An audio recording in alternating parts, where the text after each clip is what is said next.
Martina, it's nice to meet you, and we're happy to have you on here for the Branding and Marketing Week.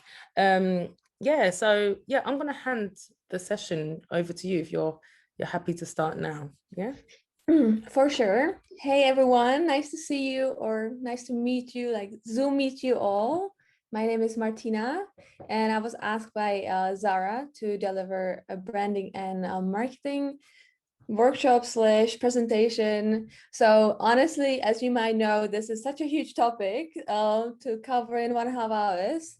But I will do my best to at least get some foundation for us and also do some exercises, and then at the end you will have the option to ask all the questions you might have in this area, and I will do my best to answer as clearly, as specifically for you guys as possible. So if you have an area or even like a specific problem, if you started a project or business, we can talk about it and really bring solutions to anything that you might encounter in these two areas. So you might notice I'm not a native English speaker. So if you don't understand me, please also let me know, and I can repeat anything you might not be clear about. Also with the presentation, you can also ask me during the presentation if it's related to what I'm talking about. So also clarify, etc. We can maybe dig deeper in that area. But if you have a bigger questions, please we'll leave it till the end. And also feel free to turn on your video. Would love to see you. And I will be sharing the screen as hopefully I will be able to do that. Yes, I've just set you up. I've set you up. Yeah, I made it available. Yeah, I created a presentation for you also to follow. It's not like the most beautiful thing in the world, but we will do that. We will make it happen. Yeah. I don't know if I can share it. Let me check. I will let you know when it comes up. So okay, cool. Yeah. So yeah, you should be able to share right now. So yes. Oh yeah, I can do that right now. Let me do it. So you see it. Just bring it to the beginning.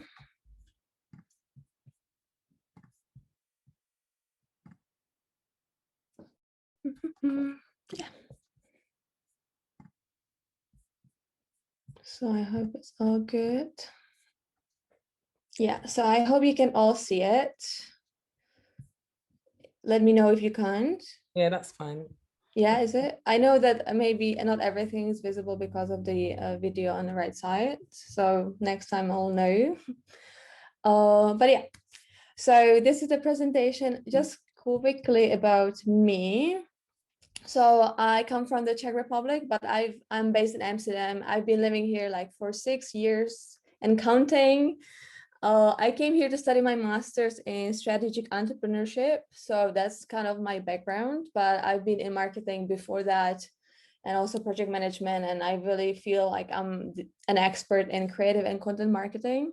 So from copywriting, social media, photography, videography, everything done in English.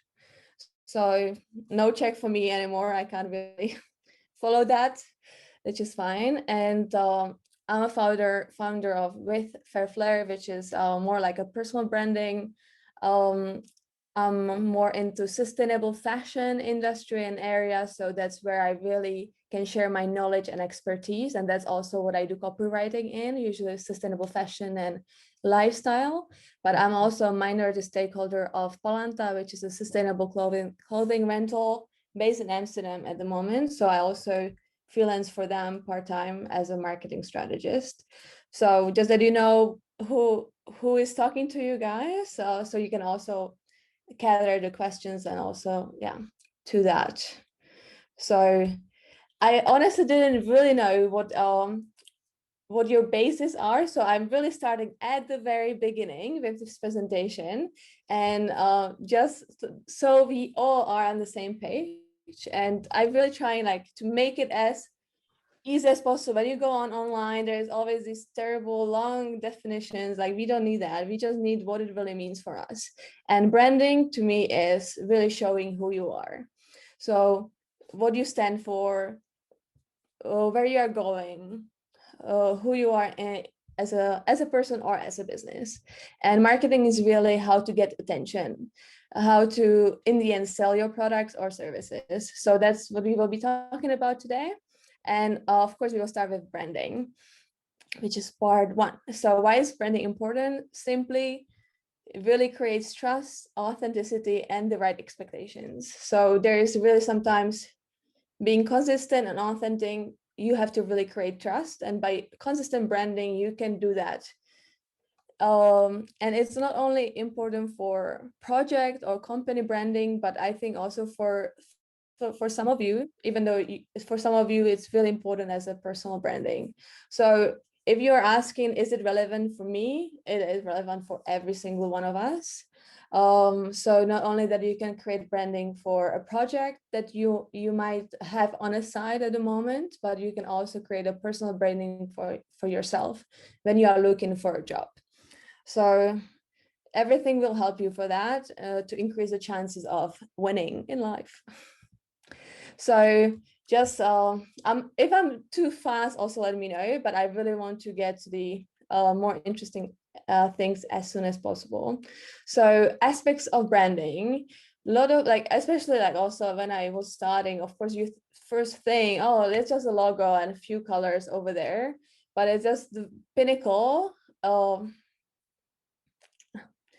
just a pinnacle of branding. So there's much more to it. And this is actually just foundations of branding. So you actually have to start at the very beginning. What is your mission and what is your vision?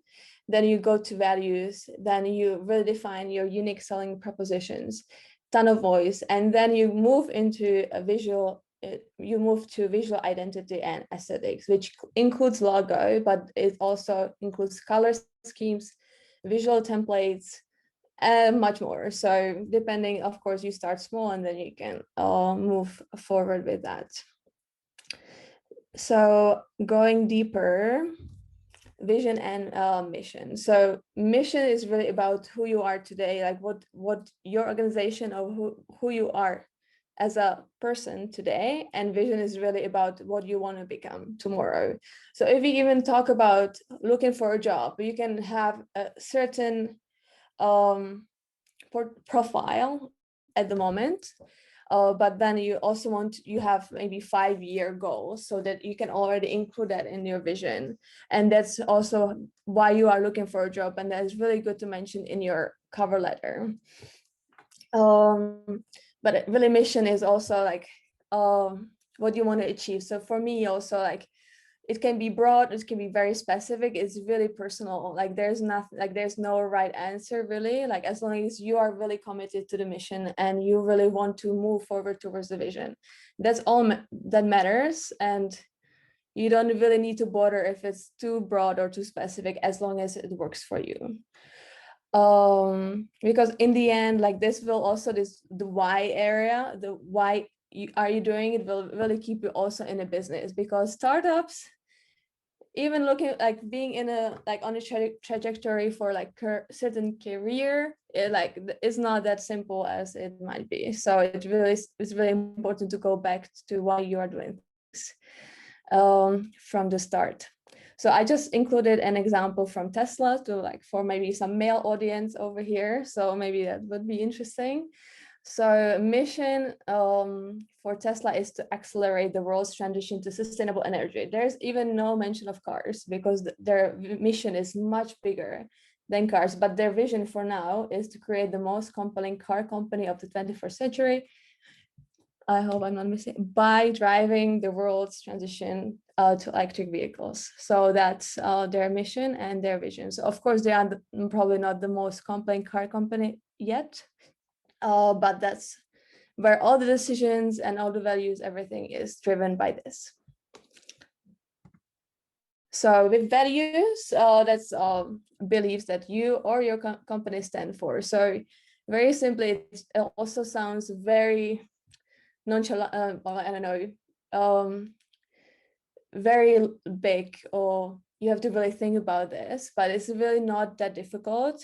It's really more of you just really about thinking about keywords that really define you, or what you want people to say about you. So it's not that you have to really, I don't know, like suddenly change your life and okay, what beliefs do I have? It's more about, okay, what do I want people to know about me first? Like, it's a little bit distracting, but it's fine. So yeah, so really want people to think about you or say about you. So that also will help you to really differentiate yourself and understand also what you don't want to compromise on. And that also values and these beliefs will help you to also partner with the right people, and with also maybe find the right company. If you are looking for a job, it's very important to know your values, so that when you really look for maybe a large corporation, like from my own experience, if the values really don't match, you will not stay there for long. You will not be enjoying your work. Culture and values is one of the most important part of the company that you will be working for. So please don't underestimate values. Yes, okay. The next option, next aspect of branding is USP. So it's unique selling propositions. The USP you might see somewhere, that's why I included the abbreviation. It's very common actually. So if you haven't heard of it, it's really nice to just know what it is. But in the end, it's really what is unique about you, about the project you are working on at the moment. And it's really more about really pinpointing the one or two things that are different. So it's not really about having this 500 or 5 things that you, oh, this is good, different, this is different. It's also about like, what do you want to communicate first? What is that, and what is most important for you to communicate? What is the difference that you want to make? So, and what is there about that project? Or yourself as well. So if you are looking, I don't know, again, what your situation is at the moment, but there's always something that stands out. So really focus on that, because I just included a picture of donuts, because in the end, like the product might be the same, but you can just put some different glaze on it and it's completely something else. Like I would always choose red velvet donut if I have, yeah. So that's my, like, someone is looking for red velvet, if you are the red velvet, you should definitely show it. And I just included an example, which is Vistaprint. I don't know if it's in the UK as well. Yeah, we have. But yeah, is it? We have Vistaprint, yeah. Yeah. So their value or their unique selling proposition is fast, cheap printing for growing businesses on a budget. So even as I read it, I already know it's a unique proposition for them. It's very well defined, but it might also happen that there are competitors, which is normal. There are always competitors. But that also, like, once you define your USP, you will know who the competitors are, and then the branding will also help you to differentiate yourself. So you should be really willing to also see, okay, how can I be different? And even though our unique select proposition might be quite similar, like we have, for instance, also hello print here, and then you have to then see, okay, how can we differentiate yourself? And that can be, for instance, done also by your tone of voice. Yeah, this is the definition from the internet. It's really about how you communicate in your written text and also spoken communication. It should be consistent all the time. That's the whole thing about defining your tone of voice, especially when you hire people or when you work in a company, big corporations. It's super important to understand how everyone communicates, because in the end, branding is, for a company, is about really creating a persona for a brand for a company. So you're kind of creating a person that is a company, and they have to be consistent. So a question to ask here is, what style of tone fits best for me or my business. So there's like a few different like just ideas, like informal or formal, witty or serious, blunt or subtle, eager or matter of fact. So for instance, I come from the startup field. So being formal, serious, and matter of fact is actually, as a job applicant, it will not get you that far. Because also like for scale up startups, people are also like those companies are looking also for some individuals. So the more out there you are, the more crazy your cover letter is, the more attention you can get. And that also depends really where you're applying, or like what, yeah, if you have a project, like who you want to really be and also who you want to attract. And is your tone, so the tone of voice, is it like how your personality is? Does it match to that, or could it be just what you want for your business? Yeah. Tone of voice reflect your personality, or does it have to reflect the personality of yourself, or can it be completely different? Because I've seen companies where the founder is strict, but the tone of voice for the business is very relaxed, casual, and informal. So what would you say for that? Do you change it for yourself? Yeah, so that's a good question. So for a personal branding, I would recommend to use what is natural to you, because it's very difficult to keep up with something that you don't really naturally incline to. But if you have a business, I will get to it in the 2 slides, that it's really about also who you are talking to, and how you really can relate to the people that you need to reach. So even if you are a very serious person as a founder, and you realize as a company that this is not what will work, this is also not, maybe doesn't reflect the values of the company, because in the end, company is a different entity. So you are really defining that with other people together. So it's actually very good that is different, because that means that it was a strategic decision, that someone made the decision. Because like I'm a little bit sometimes worried when I work with usually with founders or marketing directors, and sometimes, especially when you work with founders, as if they're like baby, they don't make strategy decisions just because they reflect their business. In a sense, they don't really relate, they consider themselves the first customer, which is not always the case. So it's very difficult sometimes to work with them, because their decisions are not based on data but on themselves. So if they decided to go with serious approach, then I would say, well, that might be just a reflection of the founder, but not a decision that was actually strategically made. So can I ask a question? Yes.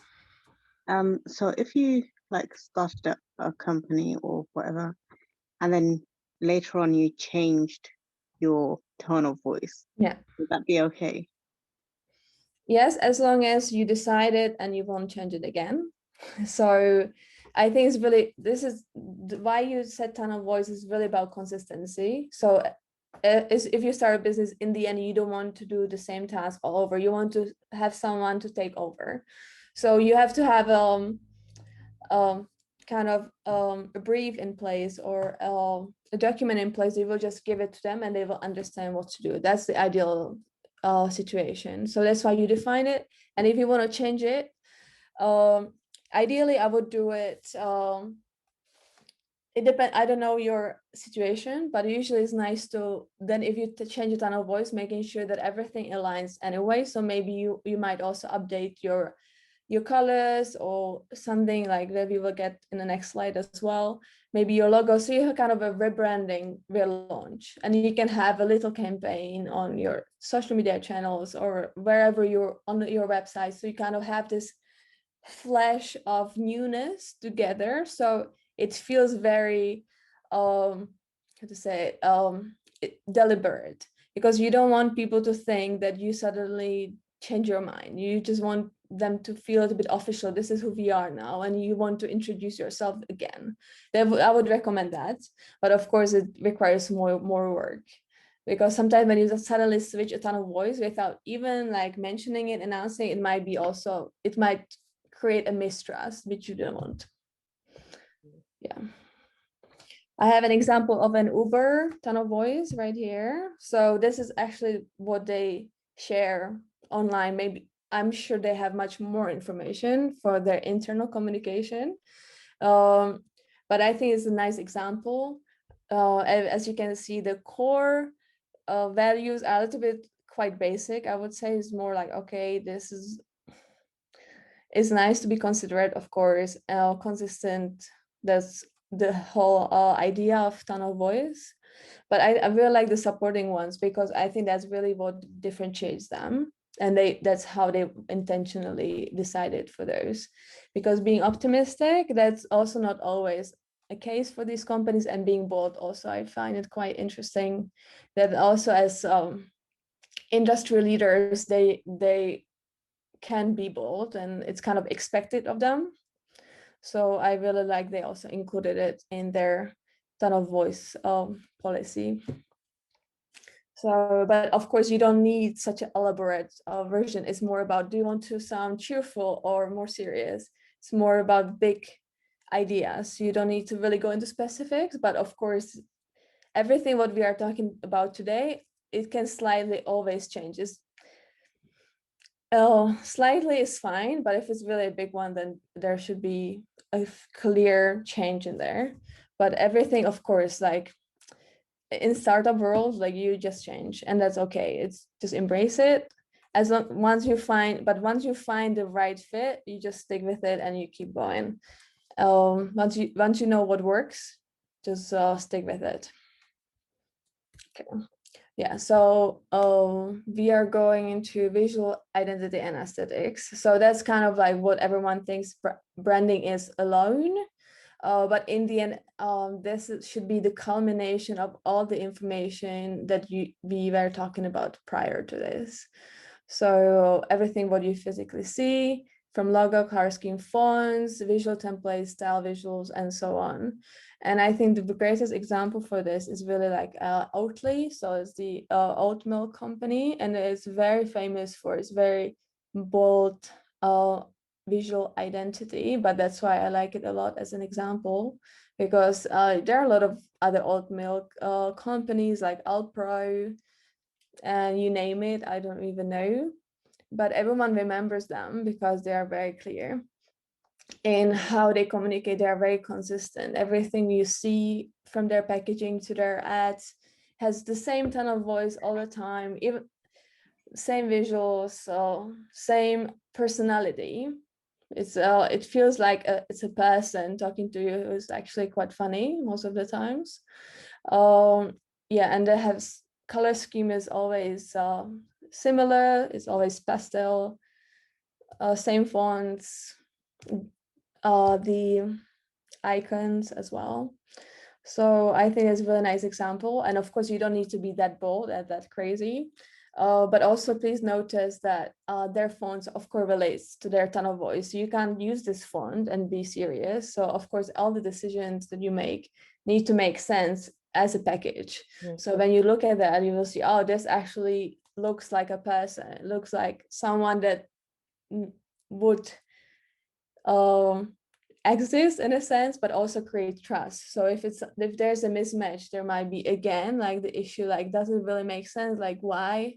If it creates these questions, you might actually go back to I also want to just add into this bit, because most of us are working on making designs and learning about using Photoshop, Illustrator, and much more.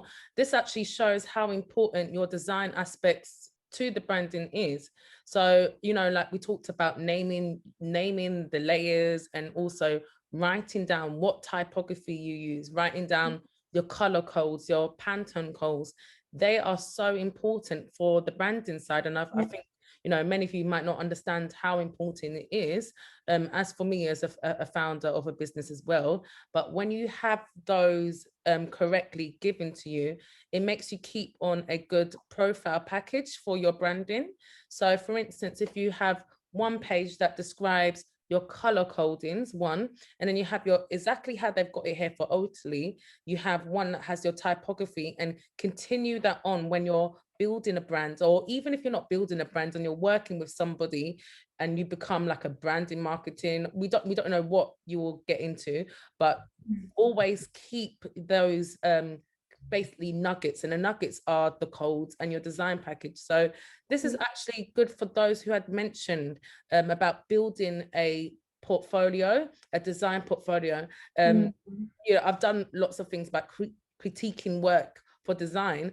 Presenting a design portfolio just like this is amazing and clear to someone who wants to buy into your dream, or clear if you're working under somebody. So this is really a good point. There's Romina has also raised their hand to add, I think. Oh yeah. Yeah. Okay. Excuse me, I want to know, for example, as Zara mentioned, every company or important company have a personal color for the company, and sometimes they change the color. For example, now we have a oak color, the packaging for oak, and you know how we have to emphasize for our personal color in company, you know that how I have to emphasize for my personal color in company, because I see many times they use lots of color. For example, this is for almond, this is for milky, you know. Could you please expand? Thank you. Of course. That's a very good question. So as you can see, yeah, they use different colors. Their main color is blue because it's in the logo. So that's kind of their base, but all those colors are a certain shade. So all of them are pastels. So you will not find a bold color, which is like a bright yellow. And that's a clearly a decision the branding like the branding team made, or like the company made, and they stick with that. So even though, yeah, you see different colors, and I would not recommend it at the beginning, but there are companies that they had decided, okay, we want to be colorful.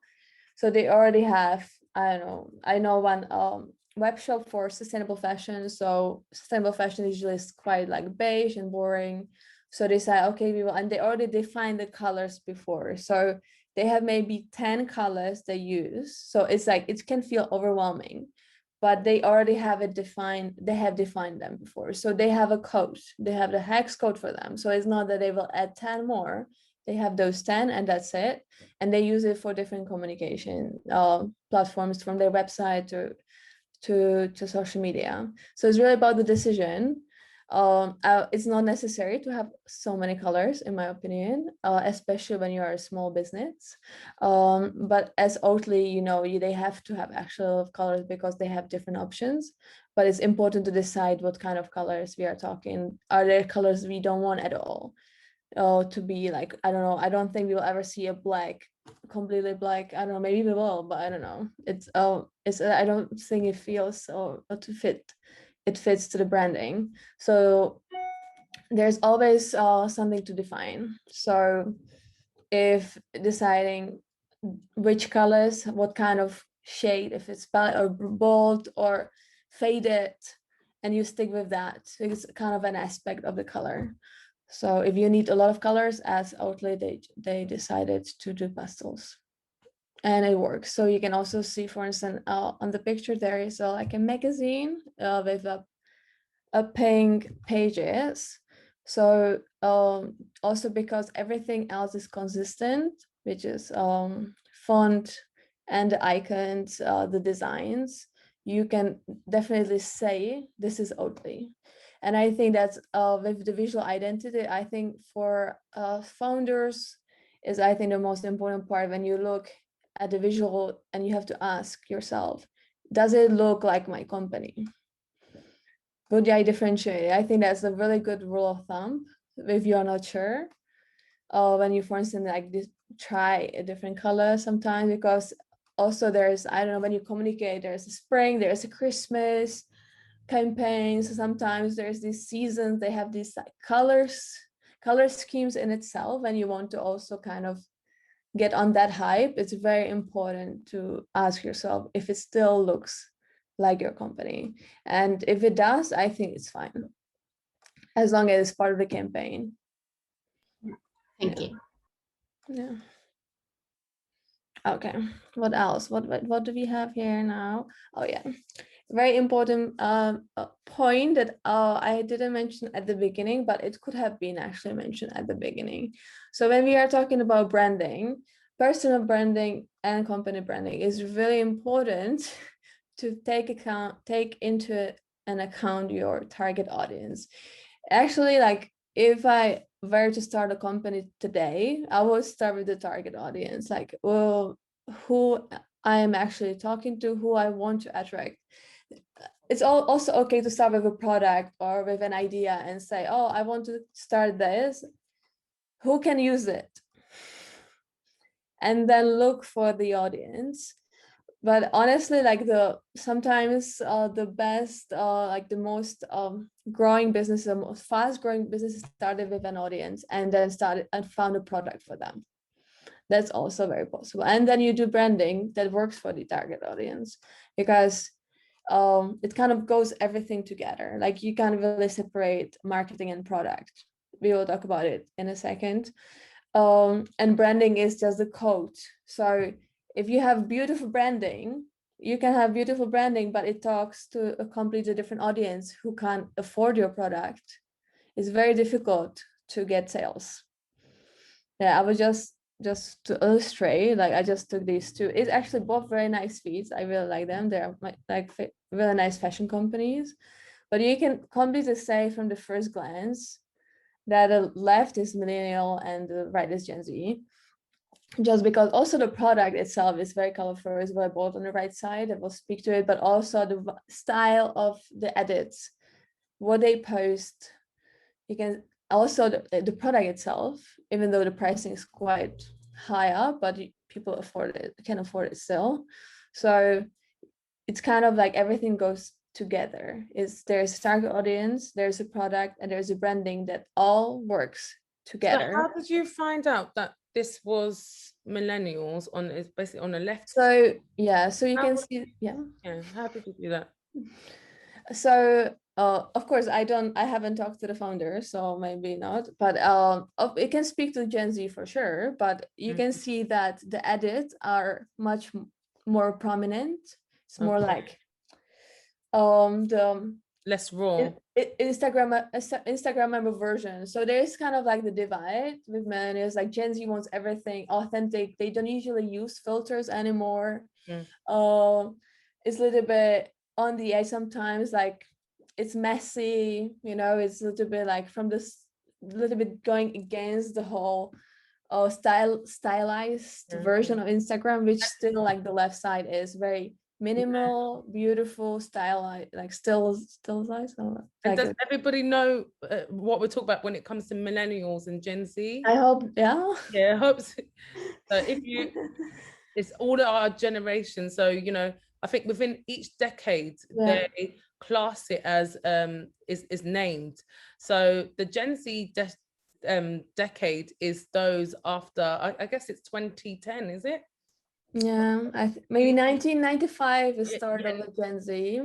Yeah, I think there's like also like the break, kind of like this no man's land. Gen Z and millennials, like 1995 is kind of the break, so people kind of fit into both, and then it goes to Gen Z.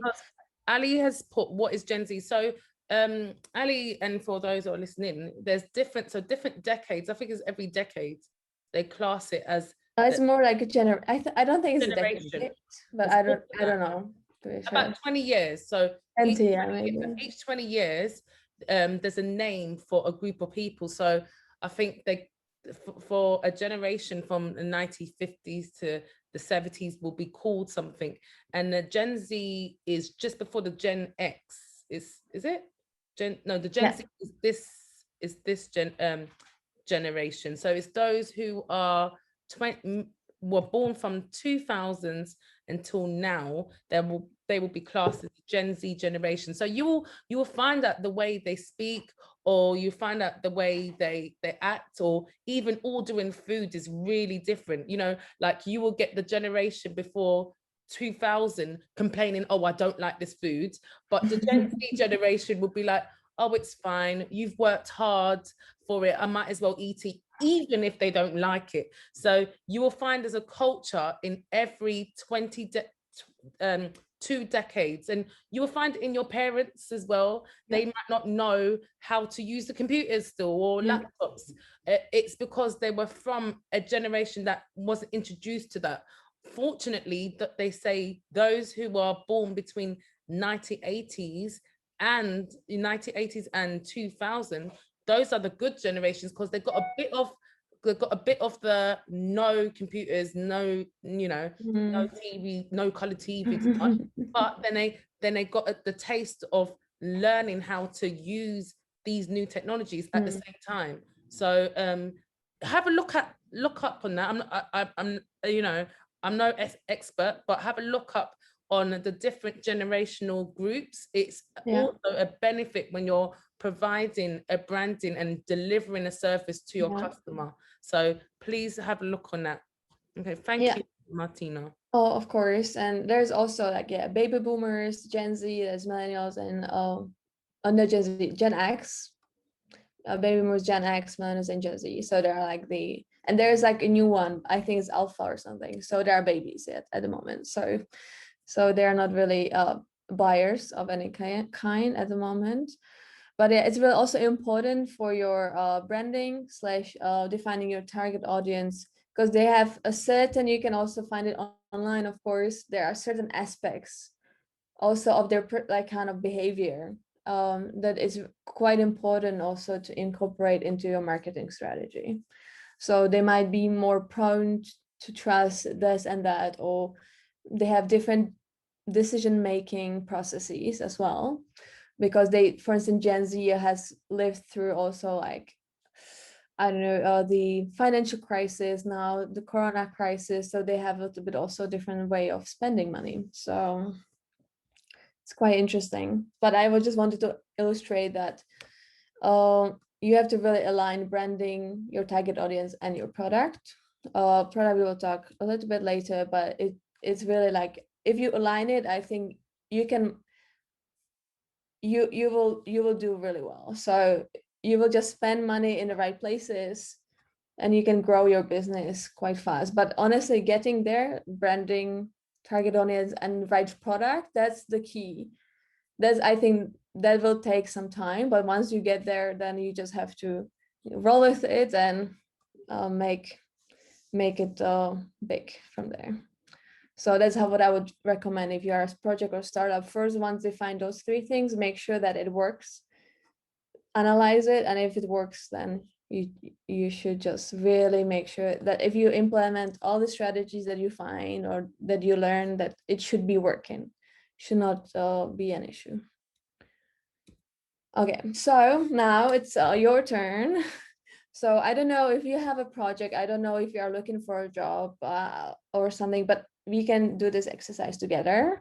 So I will give you 10 minutes, which is quite a short time, I know that. But if you can, and define all these aspects. And sometimes, like, I do think, for instance, mission and vision can be quite tricky. I think that will take the most time. So if you don't have that idea, I would just skip it and go to things you already kind of know, or you think you know. So just write down whatever it comes to mind in these aspects. So if it's values, unique selling proposition, or tone of voice, also visual aspects. If you already know what colors you want to use or what shapes, if it's like circle or more like squares. And also your target audience. So whatever you already have in mind for your project or for yourself. For instance, like if you're looking for a job, your target audience is quite simple. It's like either like the company is like HR managers or your future boss. So it's kind of like a different kind of setting as well. It's like always talk to people, not companies. Like you will always talk to a person. So also make sure of that. And then you can also see what kind of values you have. So you can also look for the right company you want to work for, and what kind of uniqueness you want to highlight in your hiring process, from cover letter or even a CV that actually can stand out in the pool of all the applicants. And also tone of voice really depends on the companies you are applying for. I think there is a huge difference when you're applying for a corporate and for a startup.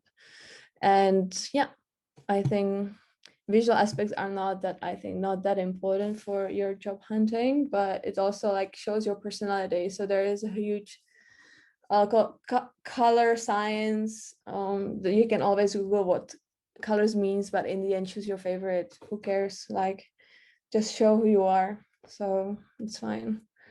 So if you have like, we have 10 minutes. I don't even have a timer. Let me check my time. Yeah, that's fine. Yeah, they will have 10 minutes to complete this task. Yeah, that's fine. And you can use the resources if you have your resources box now. I know, Romania, you don't have yours now, but you know, you can use your resources like your sketchbook, just to go and do this task. And then yeah, I can put some background music, but obviously feel free. Also, yeah. Also, I will probably ask afterwards if someone can share. So if you want to share, please, you can just go ahead, like raise your hand. I would like to know if like hear some of your works. Okay. So yeah, you can feel free to mute me, but I will put music on at the background. Yes. Oh yeah, is it possible to have a quick look back at the examples of mission, vision, values that you showed us? Yeah. Yeah, I can share the presentation after. I can just send it to Zara, so you can just also have that. The examples, I think, for mission and vision, I didn't mention it, but maybe something simpler than this. It's elaborative. Vision for, I don't know, Ford or Microsoft. But for Microsoft was like computer in every family. So it's also for Ford, a car into every family. So it's also about if you have a new idea about adoption. So like you want your product to be where, like in how many families, what kind of like every person, about maybe what kind of person, because probably it's not a car just yet. And mission is also can be something more noble in a sense, like I work with sustainable brands and social businesses, like I don't know, that really support like the climate. So I can also say I really, even as a freelancer that works in marketing, my mission is really to help combat the climate by promoting the right projects, by investing, by making right projects actually competitive. So that can be my mission, for instance. So it comes down also like to, it doesn't need to really relate to what you are doing specifically, like marketing person, I don't know.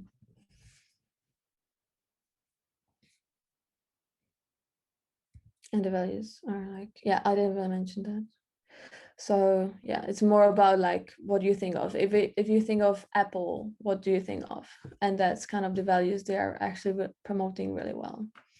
Like innovative, design first, user-oriented, creative. But it's also like what values, it can be also like if you like as a job applicant, it's more also you can have like one that, what is it? Or have integrity. It could be one as well.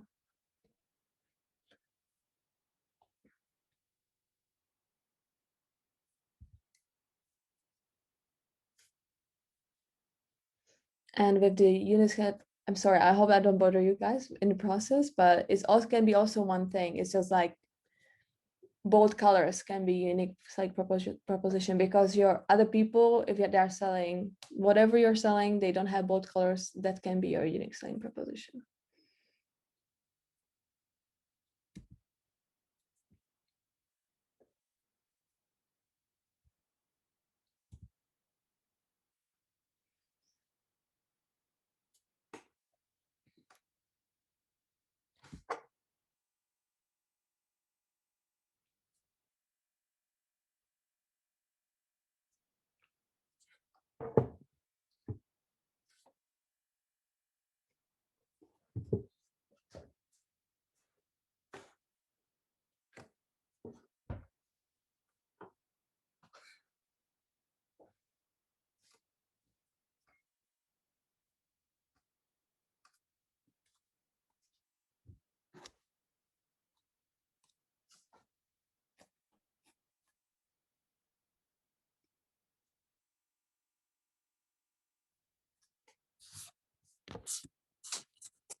Okay, so I think it's time for feedback, I guess. Got a little bit over, had a bit more than 10 minutes, but it's all right.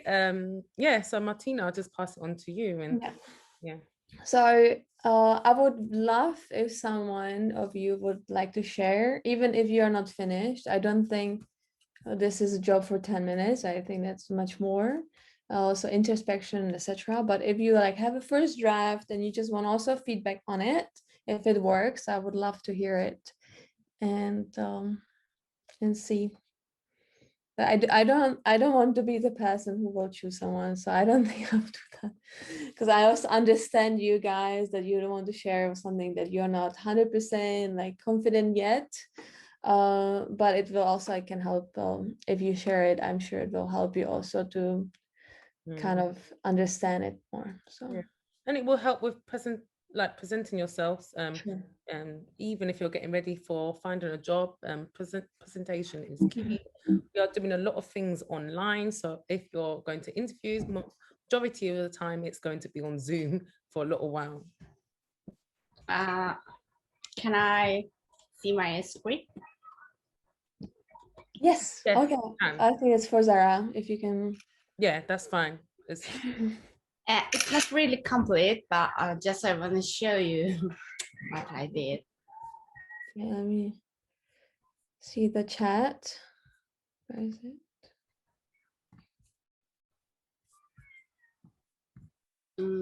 Okay, I can't share my screen. Okay, can I put the image?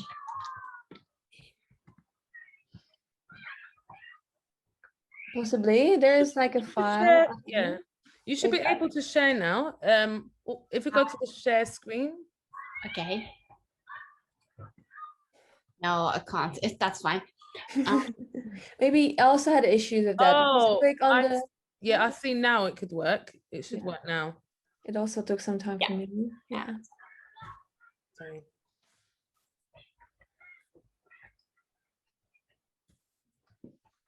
Oh, nice. I made it by myself. I know it's not really good. This is the logo, just 4, and which 4 is it? For designing, web designing, printing, packaging, which I can't do that. And my Pantone color is red and the black.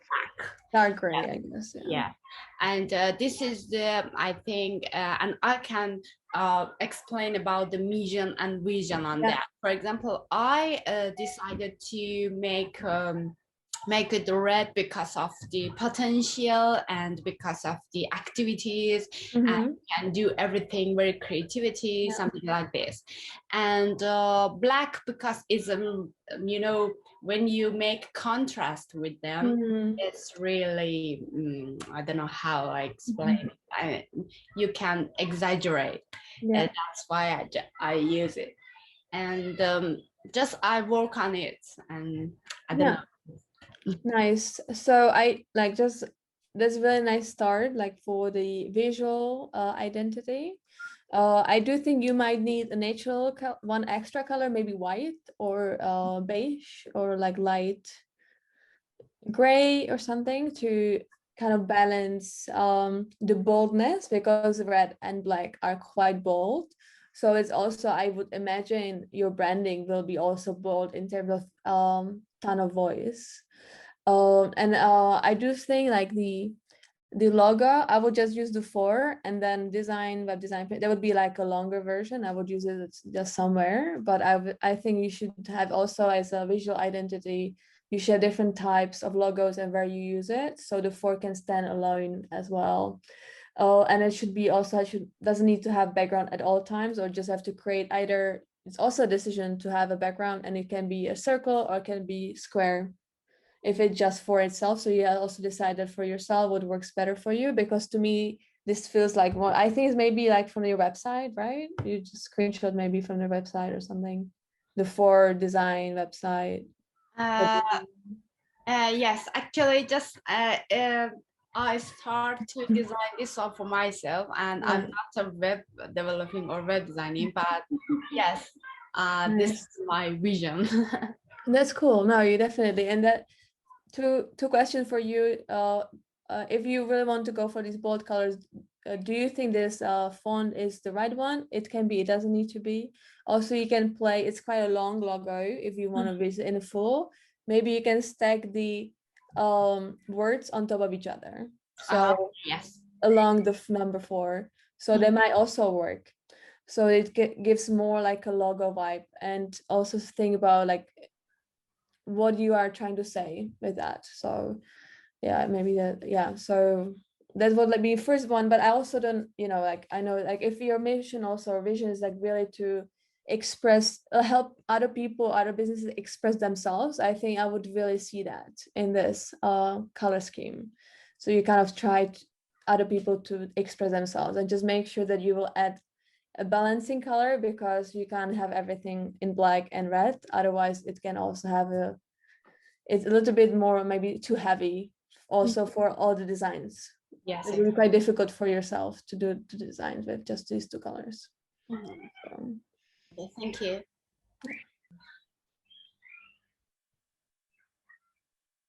Nice. Any more who would like to talk or either share the screen of the mission? That's fine. I've not like done any visuals. I've just kind of written things down. Yeah, that's also fine for sure. I didn't expect any visuals, to be honest. No points. Like basically I do calligraphy, like hand, like punch pen calligraphy. So I was thinking of maybe starting up a website for that. But so you would be making calligraphy for other people? Yeah. Oh, nice. Yeah, basically. But I mean, I've been thinking about this for a long time. I always get stuck on the visuals in particular. So most of my calligraphy tends to be black with white ink on it, like all hand drawn. So that's obviously like unique selling point. Yeah. But then in terms of like logo and color scheme, I quite like so obviously there's a black and white already, but then I quite like earthy greens and things like that. But I don't know how to like input that into my logo, because I feel like a black background on the logo with white on it would kind of maybe not stand out to people, you know? So your color scheme is more than your logo. So your logo can be black and white, but you have more colors next to it. That's also possible. So, but if you want it other way around, do you think black and white is not out there too much? Maybe the mint, if it was mint green, if I understood it well. Yeah, that one. That can be also background. But I think like having logos with background also can be like a double-edged sword sometimes, because it just also makes it a little bit more difficult. So I would not be worried about having black and white logo, or maybe you have, instead of white background and black, or you can have both options. Like that's also possible, depending on the location that you want to use the logo. You will have black background and white logo. Okay. And or it's also possible that just have a PNG and there's no background, but you have white and black lettering, and then you use it wherever you want, and ideally on the black or white background with like so it's visible. But it doesn't necessarily need to be on that. So you can be more flexible when you don't have any background at all. But in your head, you can always think about, okay, white logo, I want rather on a darker background, and the black logo on a darker background with no color. But you can also have it on a mint green. It's fine as long as you are consistent. If you decide no background, so that can be also on different colors, and that's okay, as long as you are consistent with the usage of that logo. Yeah, so I was trying to add something else in, because Fatima, you talked about, so you've got the black and white, and you said you want to implement these colors, and you know what I see like in my head, kind of like organic kind of feel. So remember, you can also add in icons, so it could be just like a green leaf on the side, and it doesn't have to be that. So that can make it a bit more, you know. And lettering sounds really nice. And you can also check what is already out there, because there also, and I don't know, maybe Etsy has a lot of calligraphy. So you can also see what's out there, and maybe like how different your color scheme can be, or if it's an icon. So the icon should be maybe in the green, and then in the same green color that you will have the color scheme in. So I don't know why, but I feel like mint green, for instance. So I think also like a pastel mint green is also really nice. Yeah, I can really see that. And you don't need to have a leaf, or it can be just very simple. Even like, if I'm being completely honest, like if it's something that you maybe overthink, you should maybe just go to Canva and just maybe pay for one of them. There's a lot of like illustrations if you will like something, and you can pay for it once, and then you can use it all the time, and you just choose different color. You can just try with that. You will just choose a nice icon on Canva. You will pay for it like €1 or £1 in your case. You will just make sure it has the right color scheme that you will gonna use, and just start with that. You can always add, like in a year or two, upgrade it with a designer, So as long as it has the idea in that you want to portray, I think it's much more important to just start than wait for the right icon. Okay, cool. Yeah, that makes sense. Okay. Is there anyone else who wants to share just before we go on a 10 minutes break?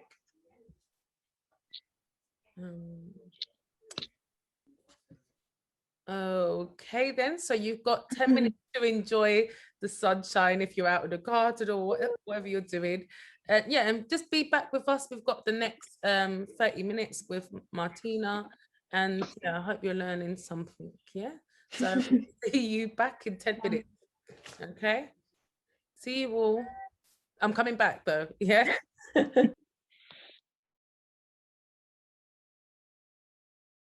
Okay, Martina, I will hand it over to you. Awesome. So this is the second part, but because of time, I will have more slides than we will cover. But you can also stop me when you're more interested in the topic, and we can talk about it at the time. But I also want to make sure there are questions. Like if you have questions, you can also, I would like to have time for that. If you do have them though, I hope you do. But you can also ask me during the presentation now. So we have 20 minutes. So I will just go through it quite quickly, but as I don't know how many questions there is, you can also maybe shoot during if it relates to anything I'm gonna talk about. I think it would be also nice. So yes, let me just share it again.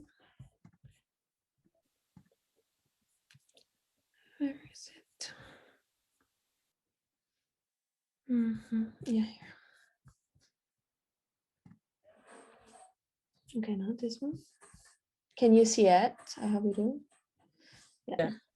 Yep. Lovely. So we finished the branding part. Just consistency is key, every detail matter. And then we are going into marketing. So how to get attention, and every class in the world that you will always hear this one thing is 4 P's of marketing. I just wanted to mention it because that's really the basics of marketing.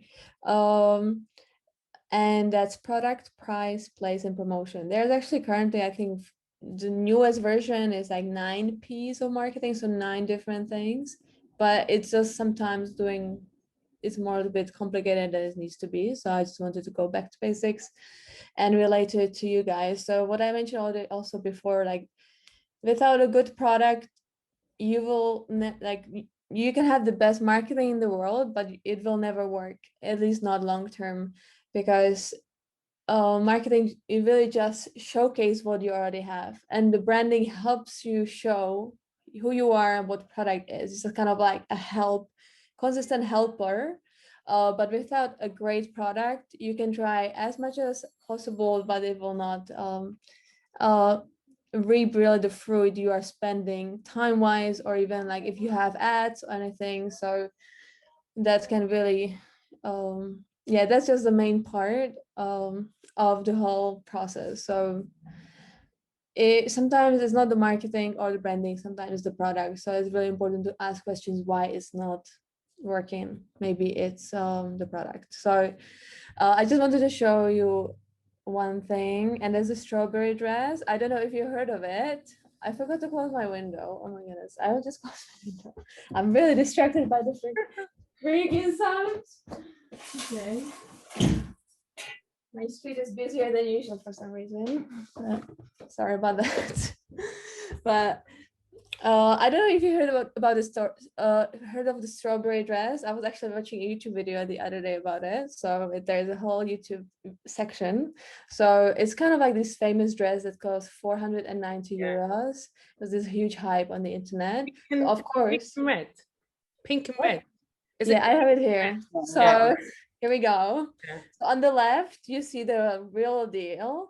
So it's like pink and the strawberries on it. It's really expensive. So of course, if it's expensive, you have these like fake versions, but you can see the product really suck. It's really ugly. I'm really sorry. But if you see the ending, everything. So it's like the product is not worth the money. And there was a whole like YouTube section about how everyone was disappointed with their like $30 dress, because it was not 90 and 80 or 700, what is it?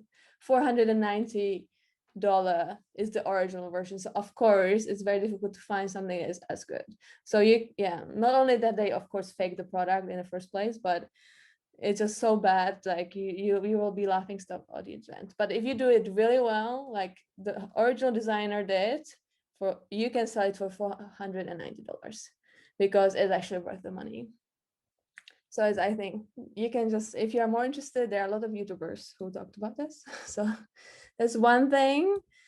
Second one is prices or fees. So honestly, finding the sweet spot is a process. So it's also some kind of trial and error, and it's okay as long as you're making profit, and there's different margins in different industries. So it depends on what you're actually doing, and always think of your target group. So there's always, sometimes I was in a startup where the product was quite expensive to produce.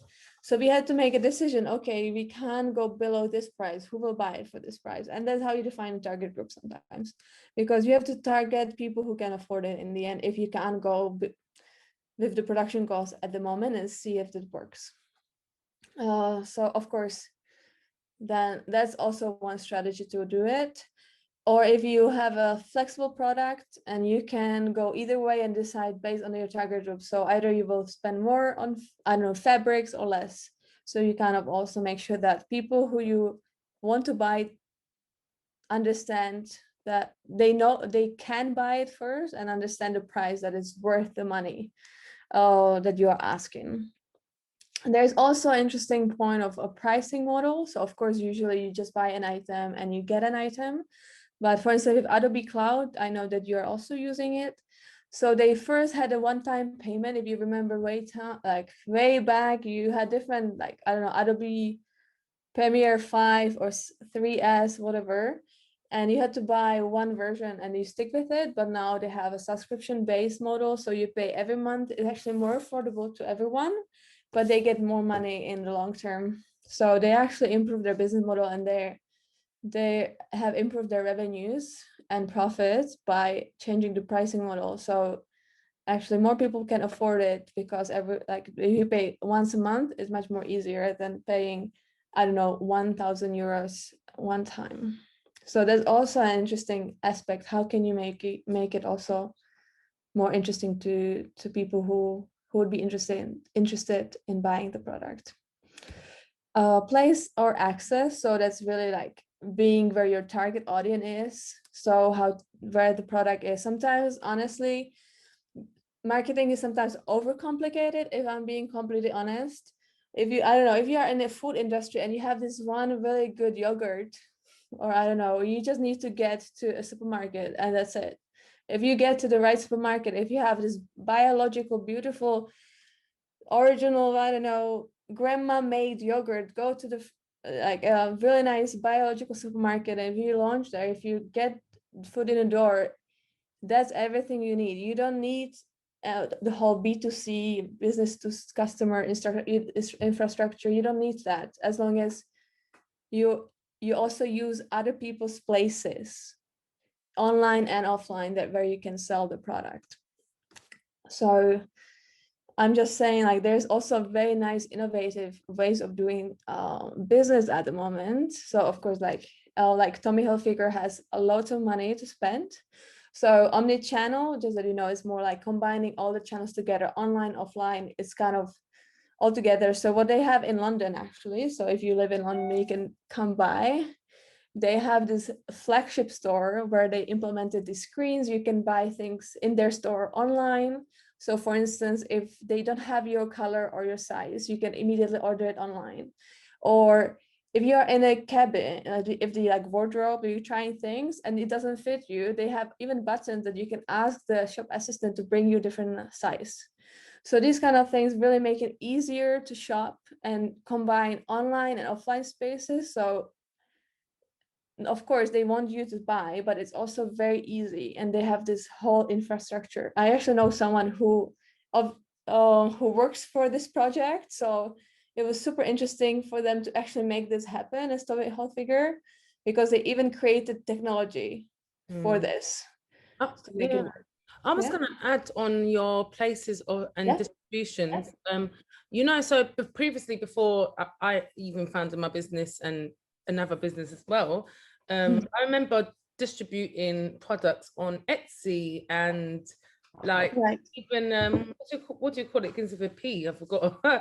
I forgot. But anyways, these platforms. Yeah. But the people buying into it, it wasn't as high as me not distributing there. I felt it was real competition. It's really hard to sell on Etsy. I feel like these promotions about sell on Etsy, sell on Spock, or all these things. It's really, we have to be aware that it's quite high competition, and at the same time, you're actually paying into a service to make them sell for you, but they're not actually promoting for you. And then again, I just took out the option to make sure my branding's good. So once that branding gets in order, I was able to distribute directly to the customers without using those platforms. I think you have to weigh up the pros and cons.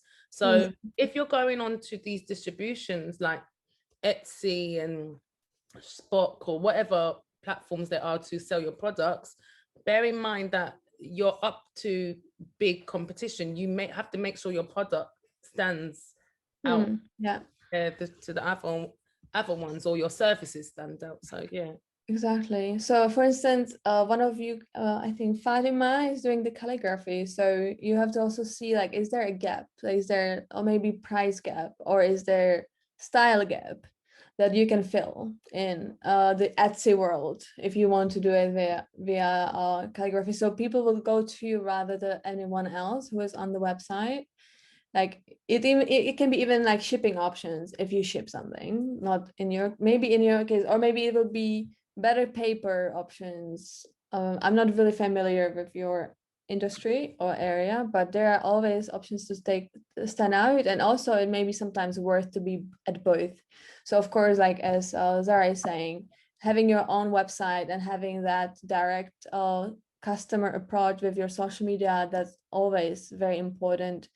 But having maybe both options, website and Etsy store, so not relying solemnly on the Etsy store, is also a strategy. So it can be, in the end, what we are going back to the fourth part, it can be a promotional channel. So that's actually in the online space, promotion and placement is actually kind of overlapping. So because you can get new customers from your Etsy account, but then they can stick around on your website and buy from you directly. I've actually seen people, because I follow quite a lot of calligraphers. So basically what they do, you know, you have on Etsy, you have an option to pay for Etsy to promote your product. But basically what happens is that every time someone clicks, you get charged for it, but even if they don't buy it, so you end up losing out money. So what people do is they usually pay to get their links promoted on Google instead. So you get a result higher up. So that ends up being cheaper. And you only get you only pay like a certain amount a month or something like that. so that makes it easier in that sense. Yeah. About weighing up options, I think, like weighing up options and finding the pros and cons of every distribution line. You're going to find that there's a lot of pros and cons everywhere you go. Yeah. And the other thing is, if you know people on Etsy, then they can refer you. So you get 43 listings. So I got that from someone else. So if anyone wants it from me, then I can send you a link as well. And so yeah, you get 43 listings and you're not paying anything for your first 40 customers, basically. Apart from, so yeah, that's quite useful as well. Fatima, share that link in the chat if you can. Yeah, already do that. Yeah, that's really nice. To like in the end, exactly. That's what I'm also going to talk about. Marketing is really about trial and error, trying what works and just stick with that, because you don't want to throw money on a thing that doesn't work. And there's also the marketing funnel that you were just mentioning, because Etsy is very smart, unfortunately, for all the creators out there, because you don't pay for conversion, meaning you don't pay for a new customer, but you pay for access, like kind of like discovery. So people see you and they will decide whether they buy from you or not, and they kind of consider you. But you might not end up on getting sales. So I'm actually quite surprised that it's really expensive, because that kind of funnel should not be that expensive. So I'm sorry to hear that Etsy charge a lot of money for that. But also regarding the promotion, that's what I'm trying to say. Bigger isn't always better. Being on a, I don't know, even bigger influencer, you know, like having, it's usually really about, or a bigger platform or bigger that. It's really more about, okay, for instance, in calligraphy, people might, as you said, in Google, they might search for, they would put keywords. So you can actually place an adverts to be shown on these specific keywords. And because people are looking for that, they want a calligraphy being made. You actually really target the people who want your product. That's it. You just target those people. And that's why you will get more sales from it, because everyone who sees your advert is looking for what you are offering.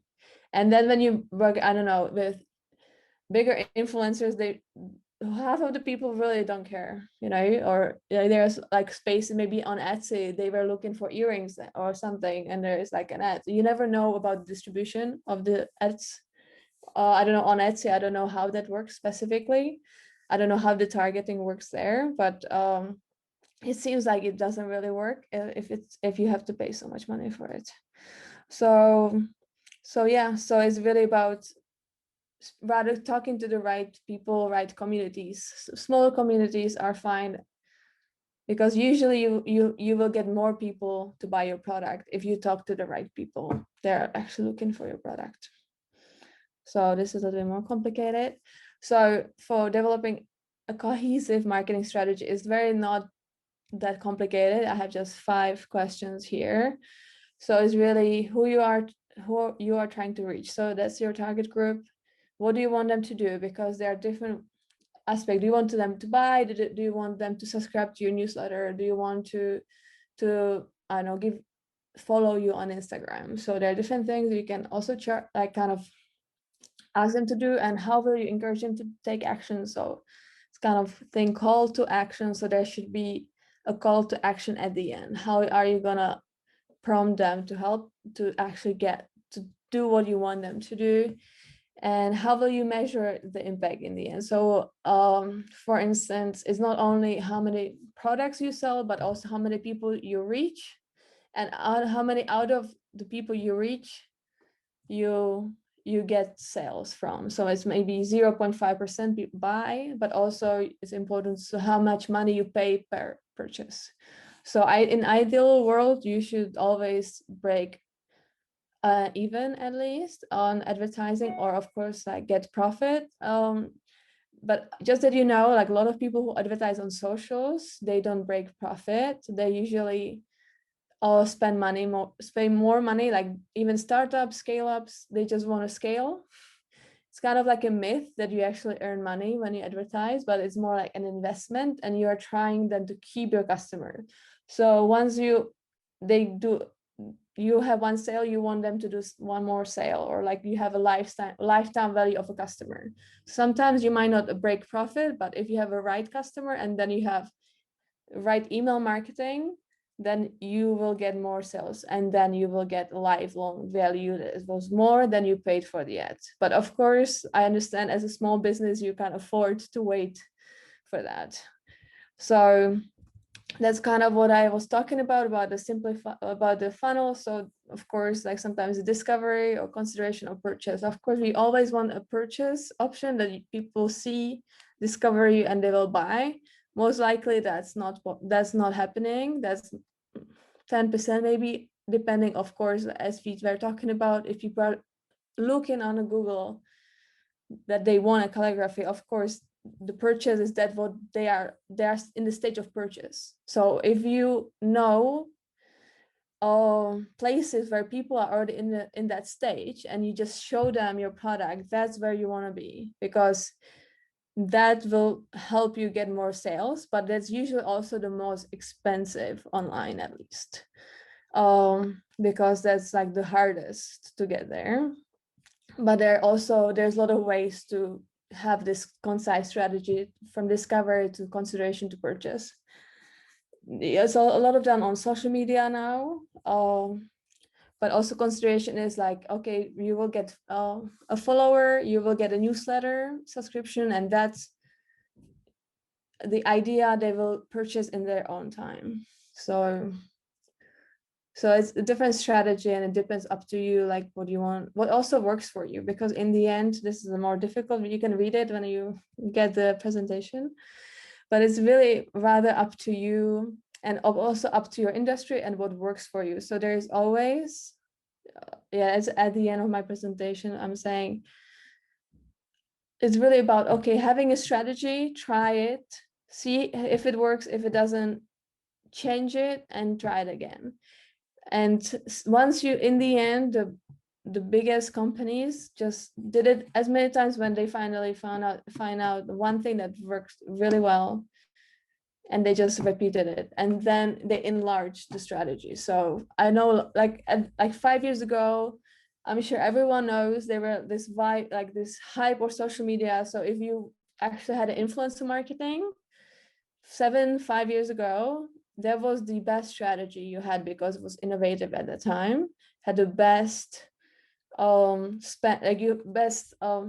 on investment. So you spend very little, you got a lot. It's not the case anymore, but I know a lot of companies who did just one thing, this one, and now they have 500,000 followers, they have this revenue stream, and now they can spend money on other things, like, I don't know, TV ads, for instance, or anything else. But they didn't start there, of course. So I just quickly 8 areas. I will just send it to you. There are a lot of rather tools that you can use. It's just nice to see. So content marketing, the first. It's not about just writing a blog. It's more about building an audience and establishing authority in a certain industry or aspect. And in the end, the goal is driving sales by providing value. But the important part is this is an investment. So it's not that you will write a blog post and tomorrow you will get 10 sales. Is that write a blog post for the right keywords for people, you will write a blog post that people are looking for, and the lifelong value of that blog post can go in really high as long as it stays relevant. So you can have 100 views a month and you will get 1 sale each month from it. There is already kind of a certain value that you will get from it, but it's never very short-lived. It's very long. It's a long-time strategy. So there's examples as well. Yeah, I know that you learn about Adobe Suite. So I mentioned about also Canva. I use also both. I like Photoshop, but sometimes Canva is just faster, easier, and that's okay. Sometimes it's just nice to start with something and you can perfect it later. That's also how it works. Social media marketing is like, of course, everyone, it's a big thing. We don't have so much time here, but I think it's really important to have these strategies, which I mentioned here. So reactive is more like, okay, you should be there also reacting to different things. Like if it's news, or if it's something that is happening right now is relevant to you, you should also talk about it. But 100% you should be consistent.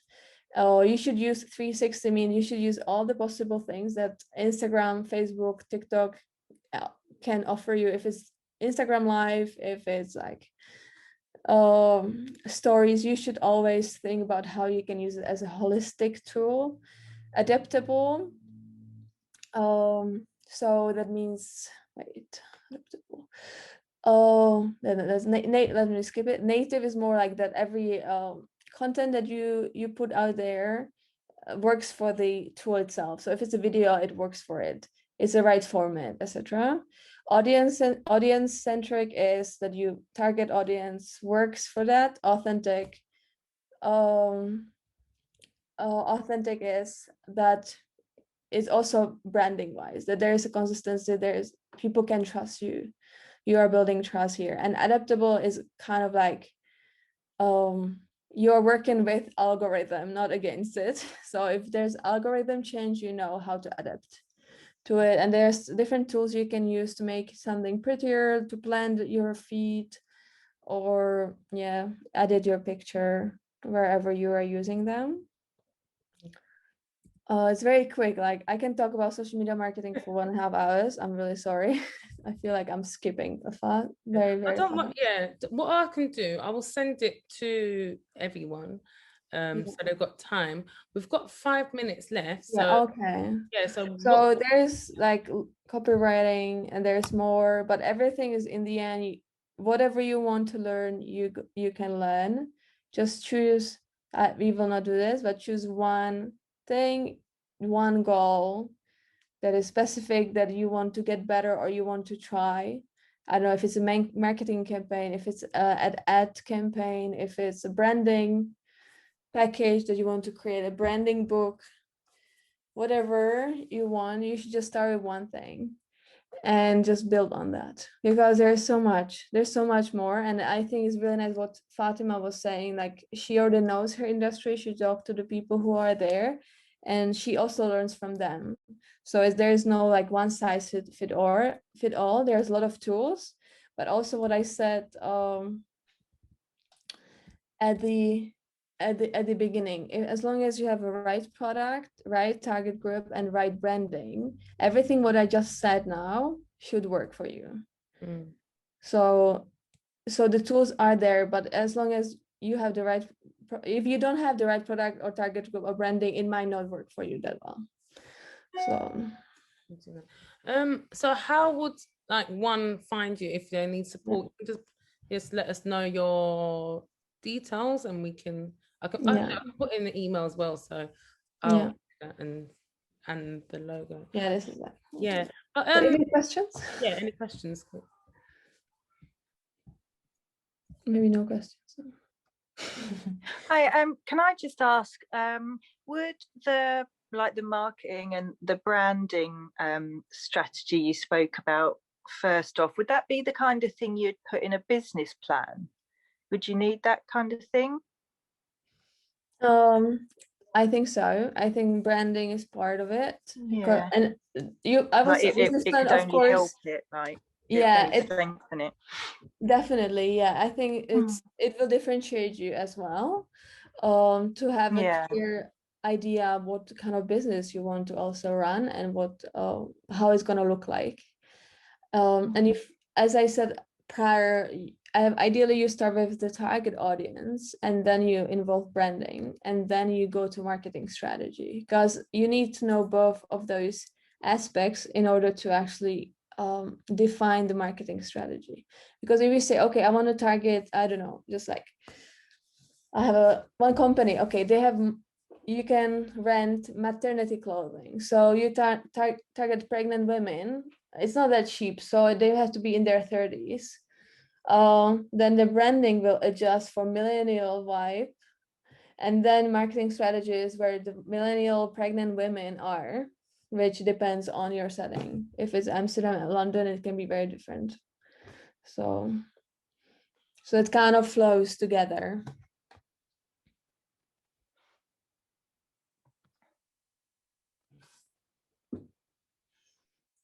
I can't hear you, Zara. I don't know if you're talking. Hi, Martina. I just want to say thank you. Thanks for taking up some time to. I feel like I didn't say half of the things I wanted, so. Yes, also... I know you've got many slides left for us, but yeah, what I'll do, and there's actually some content in your what's it called, your slides that everyone can go and check out. There was even things new for me. You talked about Vesco and Photoshop something. It was something else. You said Photoshop Fix. See, I'm not aware of those things myself, but I guess they're free applications. Most of them, I think all of them are free. They're free applications. Users. Yeah, so it kind of makes you want to check them out. I'm all about the free applications as well. So I just want to say thank you for delivering that. And let you all know that Thursday will be all about advertising and getting your stuff out there. I know many of you might not want to start your own business, but even if you're working with somebody else, it's good to know these skills and how to develop them. So when you're in a company, they can't tell you anything. You'll probably be elevated the next day because you know it. So so it's good to increase your skills in that. And I just want to thank all the audience and everyone who joined today. I look forward to seeing you on Thursday. Martina, any last words you want to add or plug in? Well, this might not be that relevant for you guys. Maybe just a LinkedIn profile if you want to contact me. So just go to my LinkedIn. Oh, maybe Zara, you can share my email as well. So if you had more questions, or you will come up with questions, or you just realize something that you want a reply to, just let me know. I would love to also help you more, because I feel this was just a brief introduction to the topic, and there is so much more to talk about. So if you have a specific problem or an idea that you would like to talk about and find a solution, please do let me know. Yeah. Thank you. That was really useful. Thank you. Oh, thank you. I'm really happy. I wasn't sure. I didn't know you guys, so I didn't know where you're coming from. So I really hope it was relevant. Thank you so much. Okay.